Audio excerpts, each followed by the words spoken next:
안녕하세요. 저는 오늘 여러분에게 생명사랑 교육을 진행할 강사 박형서입니다. 이렇게 여러분과 만나게 돼서 반갑고요. 여러분들은 이전에 생명사랑 교육을 들어본 적이 있나요? 오늘은 10대 청소년인 여러분들이 살아가면서 한 번쯤은 생각해 볼 수 있는 죽음과 자살, 그리고 생명을 소중하게 여길 수 있는 방법에 대해 함께 이야기해 보려고 해요.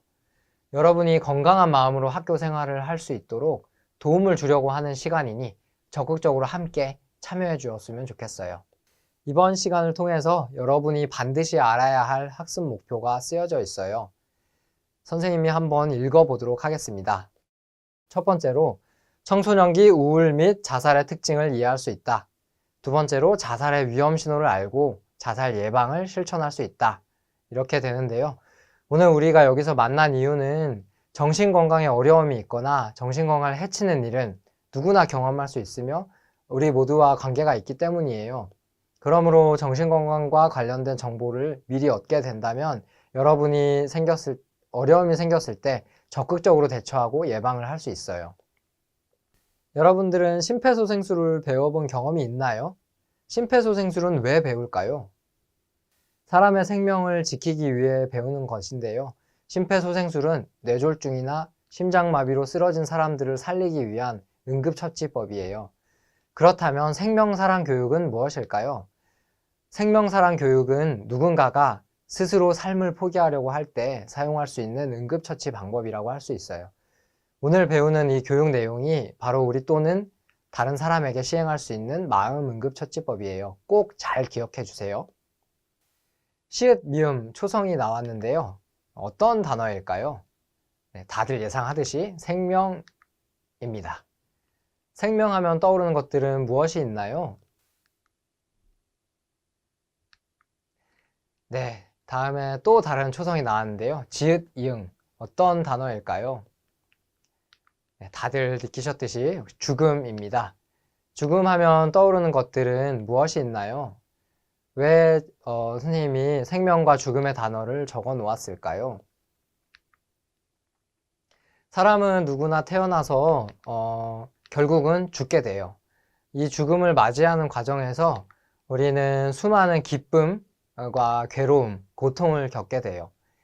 지금 행복하다고 해서 앞으로 절대로 고통이 없는 것은 또 아니고, 고통을 잘 이겨내면 또 새로운 기쁨이 우리를 찾아오게 돼요. 그래서 고통이 계속 지속되는 게 아니고 어떻게 보면 우리를 성숙시켜 줄 수 있는, 성숙하게 만들 수 있는 어떤 경험이기 때문에 이걸 잘 이겨냈을 때 내가 정말 죽음 앞에 서 있을 때 내 삶을 돌아봤을 때 내가 의미 있는 삶을 살았다. 그래도 좀 괜찮았다. 좀 아름다운 삶이었던 것 같다 라는 생각을 할 수 있게 되겠죠. 그렇다면 자살과 죽음은 뭐가 좀 다를까요? 죽음은 인간이 겪게 되는 아주 자연스러운 과정인데, 반면에 자살은 자신에게 주어진 삶을 스스로 끊는 행위예요. 자신에게 주어진 삶의 어떤 다양한 가능성, 경험, 기회를 스스로 포기함으로써 어떤 내가 앞으로 살아서 즐거움을 누릴 수 있는 그런 기회들이 없어지게 되는 건데, 이렇게 포기를 했을 때 만약 포기하지 않았다면 나중에 연애도 하고 이렇게 친구들이랑 놀러도 가고 여행도 가고 그리고 가족들과 밥도 먹고 이런 즐거운 시간들이 없어지게 되는 것인데, 이런 고통을 잘 참아냈을 때 이런 누릴 수 있는 기쁨이 어떤 것들이 있을지 한번 생각을 해보시면 좋을 것 같아요. 그렇다면 청소년은 왜 자살을 생각하고 선택하는 것일까요? 청소년과 자살에 대한 이야기를 하기에 앞서 청소년기의 특징에 대해서 먼저 알아보도록 할게요. 전전두엽은 뇌의 가장 앞부분인데요. 감정을 조절하고 자신의 일을 계획하고 합리적으로 의사결정을 하는 CEO 역할을 담당하게 되는 부위예요. 청소년기는 아직 전전두엽이 성장하고 있는 단계라서 쉽게 예민해지고 충동적일 수가 있어요. 아직은 공포나 분노를 담당하는 편도체라는 곳에서 감정을 처리를 하게 되는데, 이성적으로 판단하기보다는 이런 편도체에서 부정적인 감정이 먼저 들기도 하고 감정 기복이 심해질 수 있는 이런 뇌의 특징이 있어요. 예를 들면 친구가 그냥 농담을 건네는 건데도 나를 비웃는다고 생각하고 부정적으로 생각하거나, 지나가면서 스쳤을 뿐인데 나를 때렸다 이렇게 판단을 해서 과격한 행동을 하게 되기도 해요. 이처럼 전전두엽이 성장하고 있는 청소년기 뇌의 특성을 이해하는 것이 중요하고 뇌가 건강하게 성장할 수 있도록 도와야 할 필요가 있어요. 청소년기는 감정과 이성의 충돌이 많이 일어나게 돼요. 그러다가 결국은 감정의 뇌가 이겨서 감정 뇌의 스위치가 켜지게 돼요. 이렇게 되면 청소년 여러분은 문제 상황에서 괴로울 때 해결 방법을 조금 더 충동적으로 선택을 하게 될 수도 있어요. 이렇게 청소년 시기에는 어떤 상황에서 이성적인 뇌보다는 감정적인 뇌의 스위치가 켜지기 쉬운 시기예요. 감정 뇌의 스위치가 켜지면서 충동적 선택을 많이 하게 되고 이성적인 선택에 미숙해지는 시기가 돼요. 결국은 청소년기는 너무 괴로울 때 충동적으로 자살만이 유일한 해결 방법이다 라고 생각하고 판단하게 되는 것이죠. 우리가 이렇게 질풍노도의 청소년기의 이유에 대해서 과학적으로 설명을 하고 알아보았어요.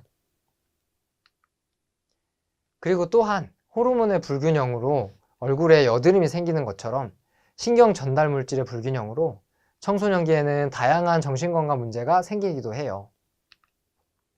신경 전달 물질의 불균형은 감정, 행동, 생각에 많은 영향을 줘서 청소년기 우울증에도 영향을 주기도 해요. 우울증의 주요 증상은 여기 보이는 것들과 같은 것들이 있어요.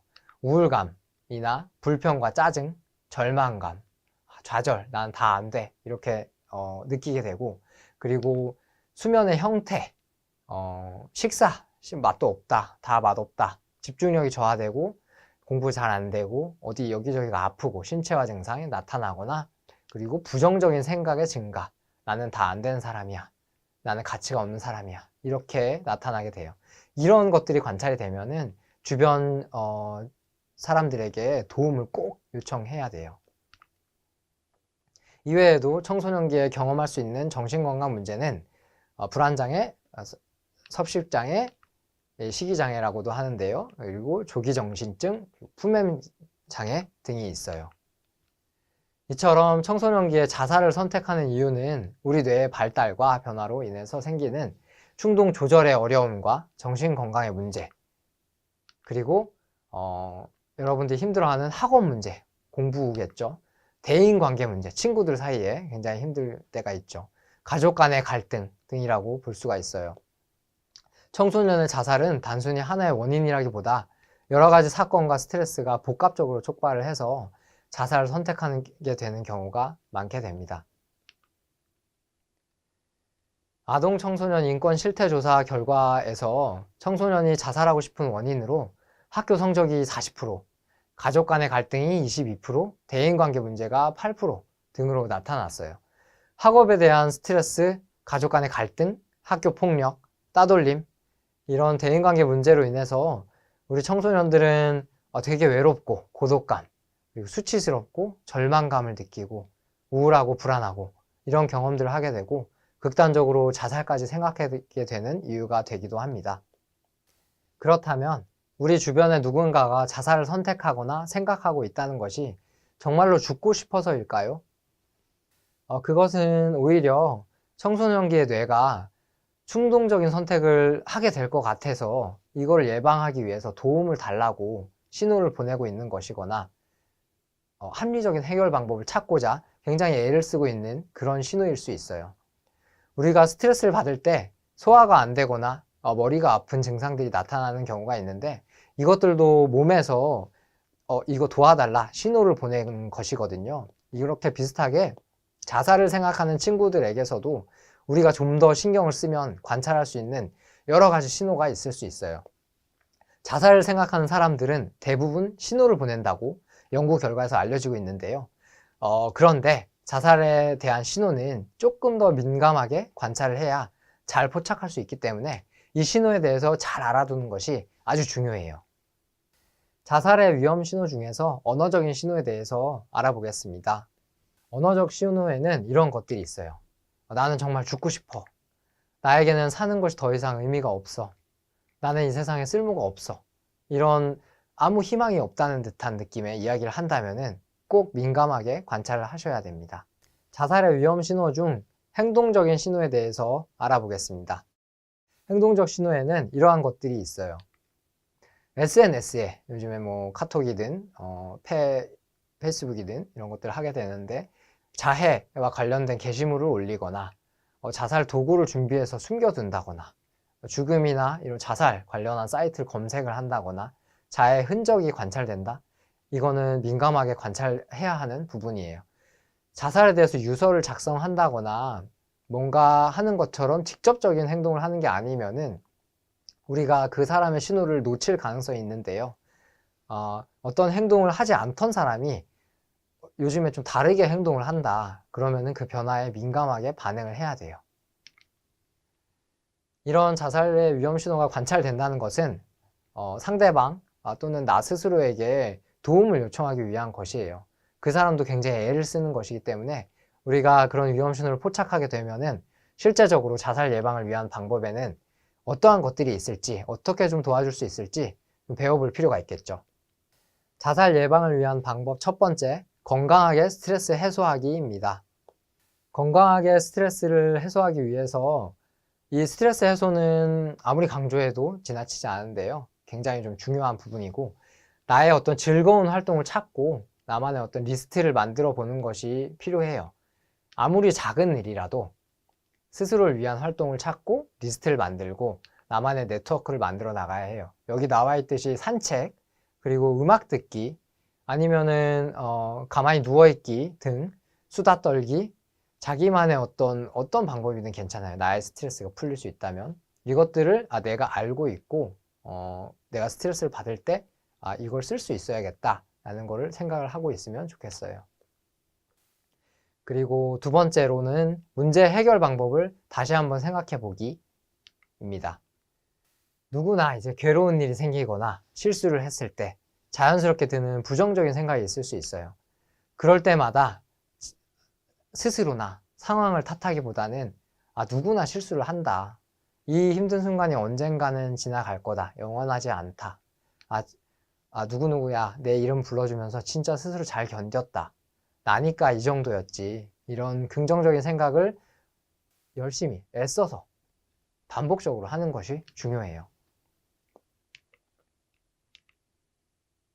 자살 예방을 위한 방법 세 번째, 적극적으로 도움 요청하기입니다.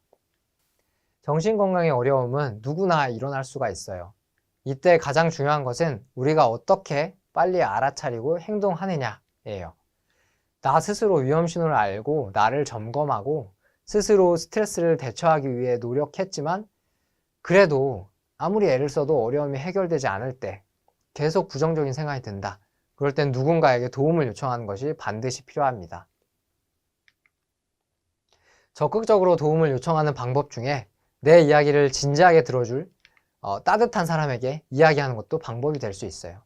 여기 나와 있듯이 친구에게 이야기할 수 있고 가족 그리고 선생님에게 내가 너무 괴롭고 할 때는 꼭 말씀을 드렸으면 좋겠고 특히 내 이야기를 좀 따뜻하게 이해하면서 들어줄 사람에게 꼭 이야기할 수 있으면 좋겠어요. 자살 위험 신호가 보이는 친구를 어떻게 도와줄 수 있는지에 대해서 이야기를 해볼게요. 첫 번째, 관심을 가지고 다가가라 입니다. 관심을 가지고 친구에게 다가가서 내가 걱정을 하고 있다. 너가 이렇게 행동하는 게 좀 걱정이 된다. 이런 관심을 가지고 물어보는 것이 중요해요. 조금 이렇게 관심을 가지고 다가가기 약간은 두렵거나 부담스러울 수도 있는데 첫 번째로는 이 친구가 괴로울 수 있겠구나 라는 생각을 가지고 관심을 보여주는 것, 사람에게 굉장히 큰 힘이 됩니다. 두 번째, 존중하며 들어라 입니다. 존중하면서 듣고 친구의 말을 진지하게 경청하는 자세를 취해야 될 필요가 있어요. 친구는 지금 나를 이해해준 사람이 없다는 그런 마음이 굉장히 크기 때문에 이 친구의 어려움을 듣고는 별것 아닌 것처럼 생각을 한다든가 조금 장난스럽게 존중하지 않는 태도로 듣는 경우에는 굉장히 좀 상처가 될 수 있어서 존중하는 태도로 듣는 것이 굉장히 중요합니다. 언어적인 태도와 비언어적인 태도, 진지하게 표정을 진지하게 해서 들어주는 것 모두 굉장히 중요하고요. 세 번째, 위험성 평가를 위해 명확하게 물어라 입니다. 위험성 평가를 위해서는 자살 사고, 즉 자살 생각에 대해서 명확하게 물어볼 필요가 있습니다. 물론 장난치듯이 진지하지 않게 자살 생각을 뭐 죽고 싶냐 이렇게 묻기보다는 내가 진짜 걱정이 돼서 그런다 라고 말하면서 조심스럽게 존중하면서 물어보는 것이 필요합니다. 자살이라는 단어가 사실 사람한테 되게 좀 두렵기도 하고 이런 감정을 좀 불러일으키는데요. 이런 말을 먼저 꺼내는 게 자살 생각을 더 부추기는 것이 아닐까 하는 걱정도 많이 하게 되는데 결코 자살을 더 부추기지 않습니다. 그렇기 때문에 걱정된다, 좀 심각해 보인다 할 때는 반드시 자살 사고에 대해서 명확하게 물어보아야 해요. 친구의 이야기를 듣거나 위험성을 평가를 하기 위한 질문을 하면서 우리가 실수를 하는 것들이 있는데요. 꼭 하지 말아야 할 것들, 절대 하지 말아야 할 것들이 여기 쓰여 있어요. 이게 사실은 뭐 나쁜 마음으로 실수를 하게 된다기보다는 내가 걱정이 돼서 다급한 마음에 이런 이야기들을 하는 경우가 굉장히 많은데요. 이런 것들은 내가 걱정하는 마음에 전달이 잘 안 되기 때문에 꼭 알아두셨으면 좋겠어요. 내가 해결해 줄게 라는 약속을 하지 않는 것. 아직은 우리가 청소년이기 때문에 나 혼자서 이 누군가의 생명을 책임진다는 게 굉장히 어려운 일일 수가 있고요. 그래서 반드시 어른과 함께 고민을 해야 해요. 또한 자살 위험이 있는 친구를 혼자 두는 것은 위급한 일이 생길 수 있기 때문에 꼭 함께 옆에 있어주는 것이, 그리고 도움을 청하는 것이 중요하고요. 내 기준으로 다른 친구의 어려움을 판단하지 않는 것도 중요해요. 우리가 보면은 자살하는 사람들을 보면은 굉장히 좀 부유하고 걱정이 없어 보이는 사람도 자살을 하게 되는 경우가 있고, 그래서 그 사람이 겪는 일을 직접 겪지 않으면, 당사자가 되어보지 않으면 그 괴로움을 알기가 참 어려워요. 내 눈에는 도대체 뭐가 힘들다고 그러는 건가, 이런 문제라 할지라도 상대방한테는 이게 굉장히 견딜 수 없는 고통이고 빠져나갈 길이 없다, 이렇게 느끼는 경우가 많기 때문에 함부로 그건 별일 아니야 라고 가볍게 판단한다거나 이런 언급은 하지 않는 것이 좋아요. 상대방이 마음의 문을 닫고 나의 어려움을 이야기할 수 없겠구나 라고 상처가 되기 때문에 섣부르게 판단하지 않도록 하는 것이 중요합니다. 그리고 섣부른 조언도 마찬가지 맥락에서 조금 하지 않는 것이 좋겠어요. 이 괴롭고 굉장히 내가 절망에 빠져 있는 상황에서는 다른 사람들 말이 거의 들리질 않아요. 우리 청소년들도 여러분들도 굉장히 괴로워 죽겠는데 엄마가 뭐 해라, 아빠가 뭐 해라, 이거 들리지도 않죠. 그렇게 되기 때문에 어떤 섣부른 조언은 크게 도움은 되지 않는다 라고 알고 계시면 좋을 것 같아요. 그리고 가볍게 여기거나 자살은 잘못된 거다 라고 강하게 말하는 것은 또한 이 괴로움에 빠져서 자살을 생각하고 있는 친구에게 내가 굉장히 잘못하고 있구나 라는 상처가 될 수가 있어요. 그래서 오히려 자살을 계획하고 있는 사람에게 마음을 닫게 만들고 표현하지 않게 만들고 홀로 외톨이처럼 만들게 되는 말이 될 수가 있어서 이런 것들은 조심하는 것이 좋을 것 같습니다. 꼭 명심해 주셨으면 좋겠고요. 네 번째, 제안하라입니다. 주변의 어른들에게 도움을 청할 수 있도록 제안을 할 필요가 있어요. 자살 사고, 자살 생각이 지속되거나 자살에 대한 계획이 있고 자해나 자살 시도 경험이 있는 경우에 절대로 혼자서 친구를 돕기가 어려워요. 이게 이제 나는 미성년자고 아까도 말씀드렸듯이 생명을 책임지기가 굉장히 어려운 상황이고 어찌할 바도 모를 수가 있기 때문에 꼭 주위에 신뢰하는 사람, 어른에게 지금의 위험성에 대해서 알려야 해요.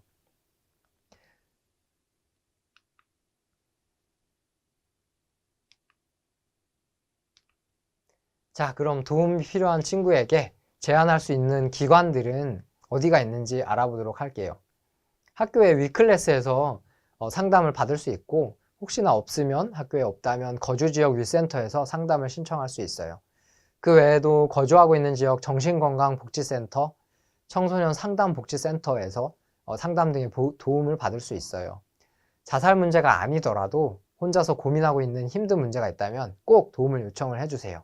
우리 주변에 도움을 줄 수 있는 전문가들과 기관이 있다는 사실을 꼭 알고 있었으면 좋겠습니다. 도움을 받을 수 있는 기관들이 있으니 꼭 기억하거나 메모해 두셨으면 좋겠어요. 위센터 나와 있고 정신건강복지센터 위치와 연락처가 나와 있습니다.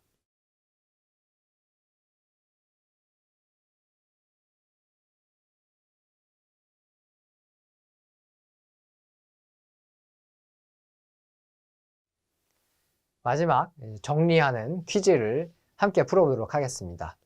자살 사고가 있는 친구에게 자살 계획이 있는지 물어보지 않는 것이 좋다. O일까요? X일까요? 네, 정답은 X입니다.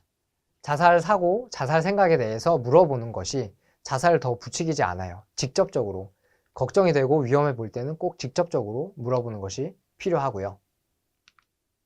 한 문제 마지막으로 더 풀어보면 친구의 위험 신호를 내가 발견하면 선생님과 전문가에게 도움을 요청한다. O일까요? X일까요? 정답은 O입니다. 친구의 위험 신호를 내가 발견한다면 혼자 해결하려고 하지 말고 꼭 선생님과 전문가에게 도움을 요청을 해야 합니다. 이걸로 생명사랑 교육이 마무리되었습니다.